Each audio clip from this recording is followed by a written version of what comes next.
A woman was praying at Al-Aqsa Mosque. At that moment, Israeli soldiers sent vicious dogs toward her. But what happened next was a miracle that no one could have imagined. Subhanallah. The Israeli soldiers were shocked to see how faith could change everything. Even the woman's reaction amazed millions. If you are a Muslim, like this video and subscribe to the channel. Let's see how many proud Muslims are watching this video. In the heart of Jerusalem, among its ancient alleys and aged stones, lie countless stories and fragments of history.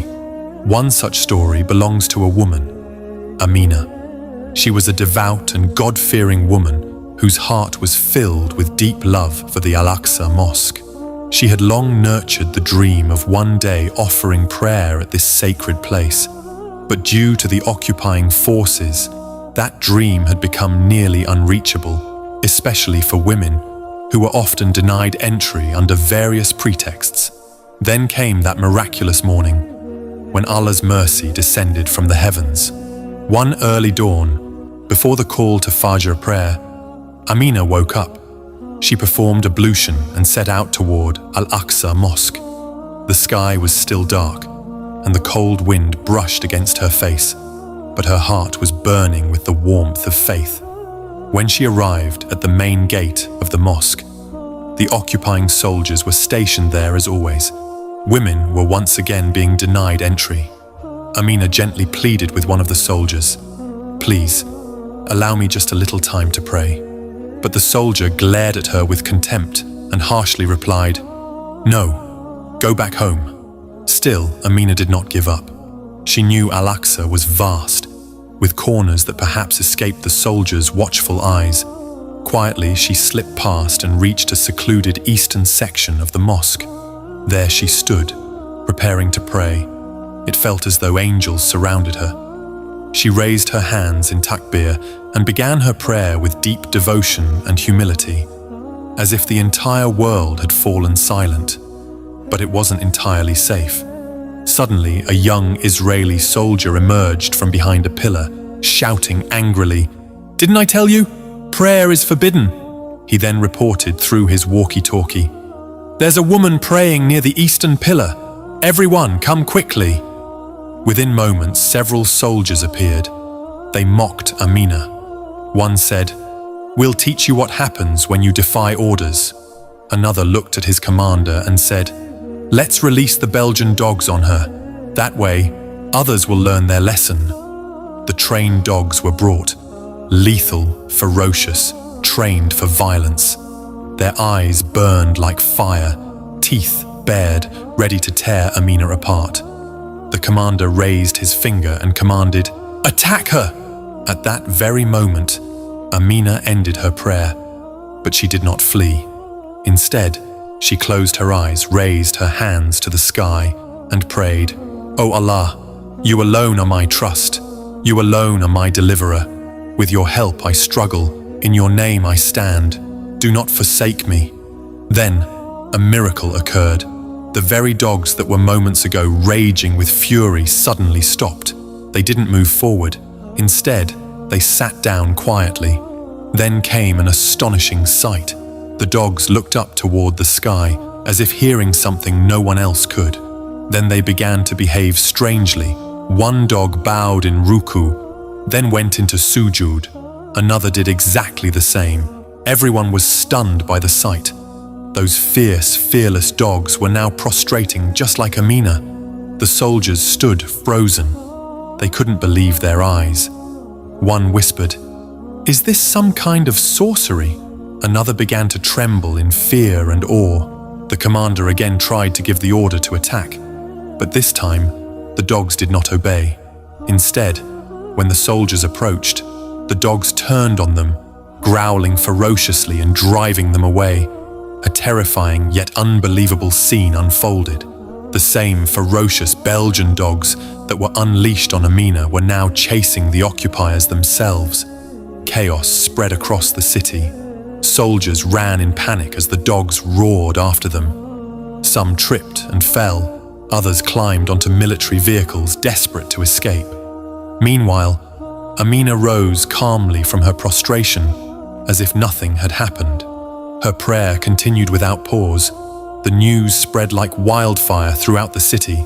People exclaimed, "A woman stood in prayer, and the vicious dogs bowed with her." Those who sought to frighten her and teach her a lesson were the ones who learned it instead. After this, no soldier dared to stop women from praying at Al-Aqsa. Some even feared approaching the mosque at night, worried those dogs might reappear before them.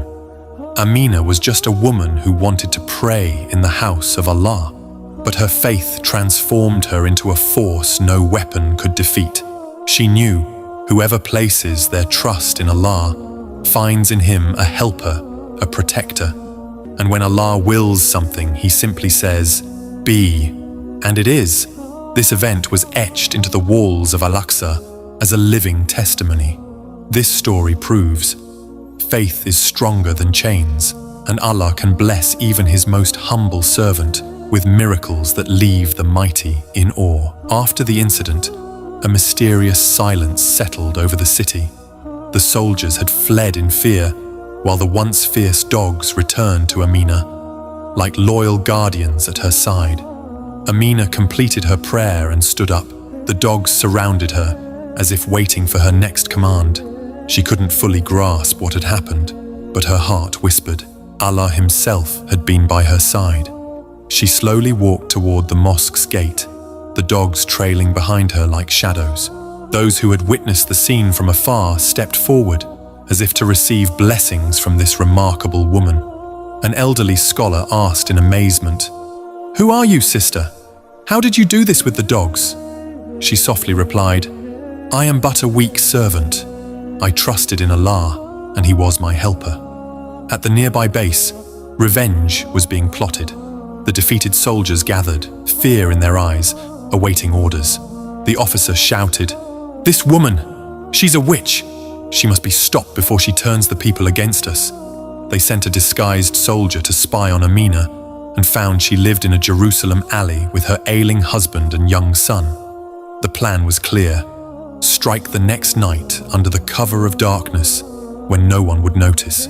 Late at night, while caring for her husband, Amina noticed shadows approaching through the window. Her heart raced, but she remembered Allah's words, "Whoever fears Allah, He will make a way out for them." She rushed to her son's room and whispered, "Son, soldiers are coming. Run to the neighbor's house." The boy escaped, and just then, soldiers burst in, shouting, "Where is the witch Amina?" Then, Allah's miraculous power appeared once more, this time even more fearsome. Amina stood firm and declared, "My only crime is that I wish to pray in the house of Allah."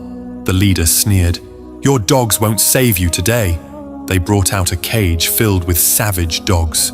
The dogs were released but suddenly stopped and began barking in a rhythm like praising Allah. Then, in a divine fury, they lunged at the soldiers as if enacting Allah's vengeance. One dog even leapt onto a soldier and snatched his weapon. Terrified, the soldiers screamed, "These aren't dogs, they're soldiers of the heavens!" Neighbors rushed in with sticks and stones. One shouted, "Let her go! Leave this house now!" The soldiers fled, abandoning the dogs, vanishing into the shadows. From that night onwards, Amina became known to the people of Jerusalem as the one with whom the dogs prostrated. Her story spread quickly, and even many soldiers, upon seeing any woman wearing a veil, would tremble, thinking, "Is that her?" But Amina did not seek fame or revenge. Her only desire was to pray peacefully at Al-Aqsa Mosque. After that, no soldier interfered with her. In fact, some would step aside when they saw her, as though they were afraid of some invisible force, and the dogs that had prostrated beside her remained in that neighborhood, guarding her house throughout the